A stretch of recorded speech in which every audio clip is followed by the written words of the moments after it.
Okay, Assalamualaikum warahmatullahi wabarakatuh. Good afternoon. Okay, today we are going to discuss about collision theory. So collision theory ni basically they explain the what happen in the chemical reaction. Okay, so basically kenapa dia panggil collision theory? Kerana dalam chemical reaction ni untuk satu reactant tu boleh bertukar menjadi produk,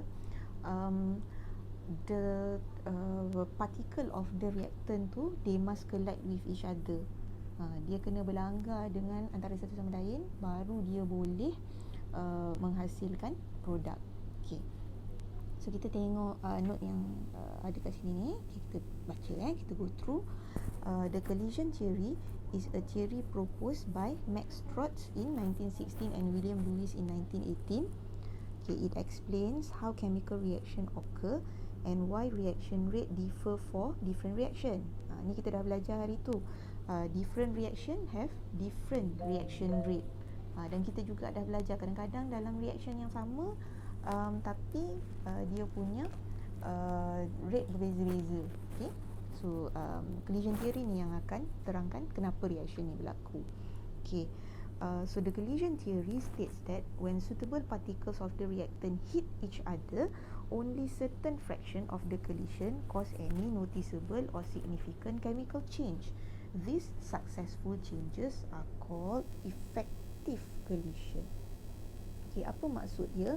Tadi kan saya kata bila nak menukar daripada reactant pergi ke produk, collision perlu berlaku. Okay? The particle of the reactant tu must collide with each other. However, not all collision will change reactant to product. Bukan semua collision tu akan menyebabkan reactant tu bertukar jadi produk. Bukan semua, hanya certain fraction sahaja. Dia tulis kat sini, hanya sebahagian sahaja yang akan berubah.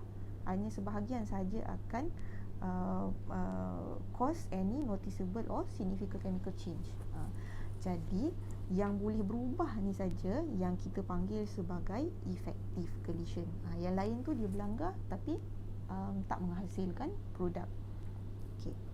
The effective collision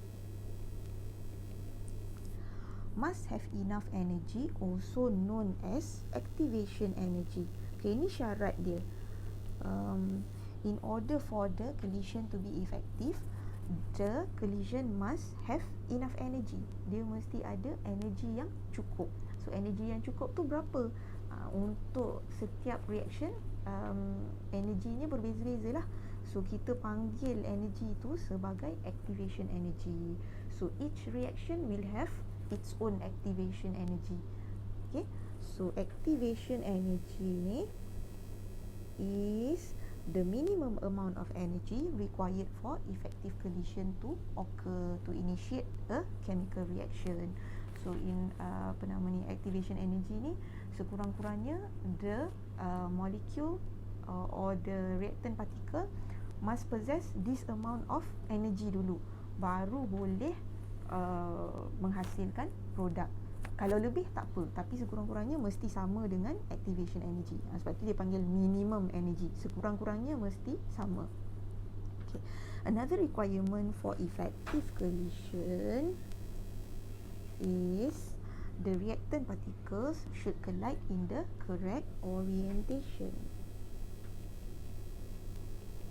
Okay, so dia punya pelanggaran tu pun walaupun energi dia cukup, tapi bukan semua pelanggaran energi yang cukup ni boleh memberikan produk. Ada satu lagi syarat, iaitu the collision must happen at correct orientation. Dia mesti berlanggar pada sudut yang betul. Dia mesti berlanggar pada posisi yang betul. Kalau tak dia berlanggar pun, walaupun energi dia banyak, dia berlanggar macam mana pun, tapi dia tak akan berjaya menghasilkan produk. So dia mesti ada dua requirement ini. Number one is to possess energy, possess activation energy. Number two is to collide in correct orientation. So these two requirements are crucial to break the existing bond and form all new bond. This result in the success of the reaction or the effectiveness of the reaction. So, kedua requirement ini diperlukan supaya bila collision tu berlaku, collision tu mampu untuk break the existing bond. Collision tu mampu untuk pecahkan bond yang sedia ada. Sebab kalau bond yang sedia ada tak pecah, macam mana dia nak form bond yang baru? Jadi mesti pecahkan dulu form bond yang lama. So in order to do that, it has to fulfill these two requirement. So inilah dia dalam bentuk yang lebih mudah difahami.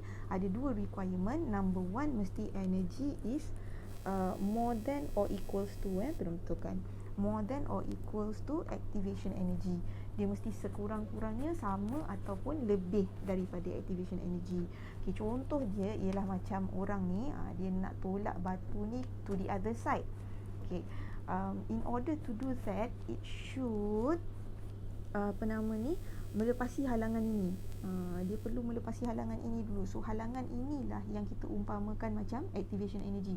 Dia perlu atasi dulu activation energy tu in order to push the rock to the other side. Okay, so itu perumpamaan of this activation energy lah. Untuk dia berjaya menolak batu tu ke sebelah sana, mesti ada energi yang cukup untuk mengatasi halangan tersebut. And number two, the collision must happen in correct orientation. Kalau tengok pada posisi yang pertama tu, tengok dia berlaku collision tu dekat sini. Kat situ ada bond yang lama. So bila ada bond yang lama tu, senanglah bond yang lama tu break dan bolehlah form bond yang baru. Kalau tengok pada position yang kedua, ketiga dan keempat tu semua tak sesuai, kerana dia tak boleh menyebabkan bond yang lama tu terputus. So bila bond yang lama tu tak terputus, dia tak bolehlah form bond yang baru. Okay, so that is basically what collision theory is all about lah.